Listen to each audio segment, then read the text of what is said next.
On va se plonger aujourd'hui dans l'histoire incroyable d'une visiteuse venue d'un autre système stellaire, une sorte de messagère qui a voyagé pendant des milliards d'années pour nous apporter des indices cruciaux sur l'univers. Imaginez juste un instant un objet, une véritable capsule temporelle qui traverse le vide immense entre les étoiles, pour finalement arriver chez nous, dans notre propre système solaire. Qu'est-ce qu'une telle visite pourrait bien nous apprendre ? Eh bien, ce n'est pas de la science-fiction. Non. Cet événement a bel et bien eu lieu, et il a complètement changé notre façon de voir la formation des planètes à travers l'univers. Et ce messager, il a un nom. On vous présente 3I Atlas. Alors, dans son nom, le I veut dire interstellaire. Et le 3, eh bien, ça veut dire que c'est seulement le troisième objet de ce type qu'on n'ait jamais réussi à détecter. C'est fou quand on y pense. Sur les milliards de corps célestes dans notre voisinage, seuls 3 sont venus d'ailleurs. C'est donc une visiteuse d'une rareté absolue, qui a été repérée par le système d'alerte Atlas. Et attention, quelle entrée fracassante. Elle est arrivée dans notre système à une vitesse hallucinante, 68 km par seconde. Pour se faire une idée, c'est assez rapide pour faire un aller-retour Paris-Marseille en moins de 25 secondes. Une vitesse tellement élevée qu'elle dépasse ce qu'on appelle la vitesse de libération de notre Soleil. En gros, ça veut dire que le Soleil ne peut pas la retenir avec sa gravité. C'était la preuve irréfutable, elle venait bien de l'extérieur. Réfléchissez à ça. Cet objet pourrait être plus vieux que le Soleil lui-même. C'est une véritable relique. Un fossile d'un autre monde en pleine formation, qui nous apporte des informations directes sur la façon dont les planètes se forment autour d'autres étoiles. Bon, alors, à partir de là, les astronomes se sont transformés en véritables détectives cosmiques. Et comme dans toute bonne enquête, tout commence par un premier indice assez déconcertant. Dès les toutes premières observations, tout le monde a compris qu'on avait affaire à quelque chose de très spécial. Les données ne ressemblaient à rien de ce qu'on attendait d'un visiteur interstellaire. Ça a immédiatement mis toute la communauté scientifique mondiale en alerte. Et en fait, il y a cette citation de l'astronome Zhe Xixing qui résume parfaitement la situation. Avec ce genre d'objet, on s'attend toujours à l'inattendu. Mais là, 3I/Atlas a vraiment dépassé toutes les espérances. Et le voilà, ce premier indice, le chiffre qui a tout changé.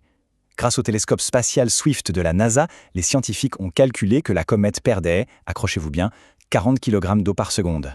40 kg par seconde, c'est une quantité d'eau absolument colossale. Pour faire simple, la glace à la surface de la comète passait directement à l'état de gaz. C'est un processus qu'on appelle la sublimation, ce qui crée son immense chevelure. Mais le plus fascinant, c'est que ça se passait alors que la comète était encore super loin du Soleil, dans une zone de l'espace si froide qu'on ne pensait pas qu'une telle activité était possible. Mais attendez, cette histoire d'eau, ce n'était que le début de l'enquête. Le deuxième indice allait rendre les choses encore plus passionnantes en nous rapprochant de l'une des plus grandes questions qui soit. En utilisant la puissance de télescopes comme le James Webb pour analyser la lumière que la comète renvoyait, les scientifiques ont trouvé un véritable cocktail chimique.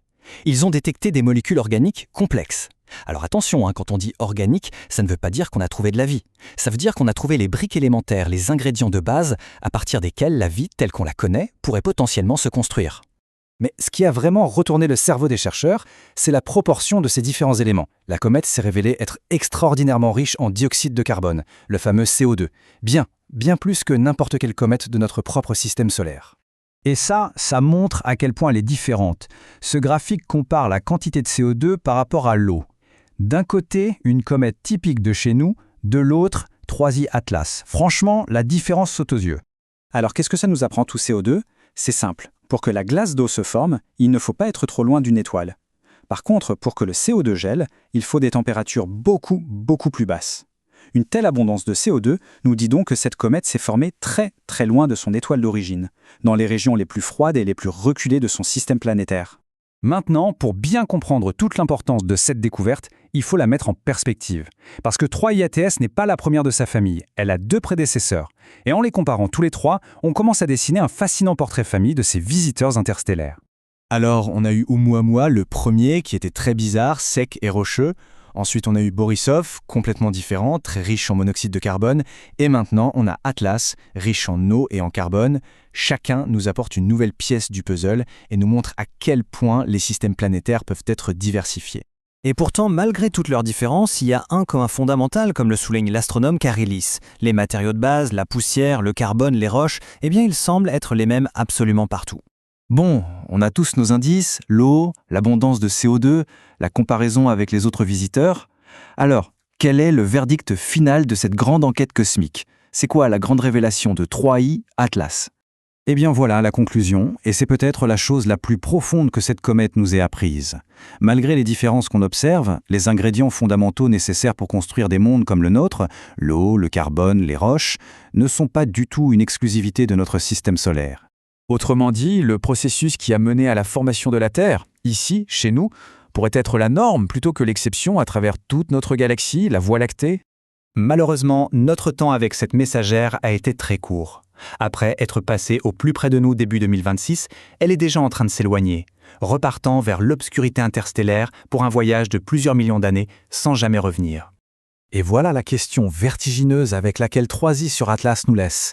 Si les briques élémentaires des planètes sont universelles, est-ce que ça veut dire que les briques élémentaires de la vie le sont aussi ?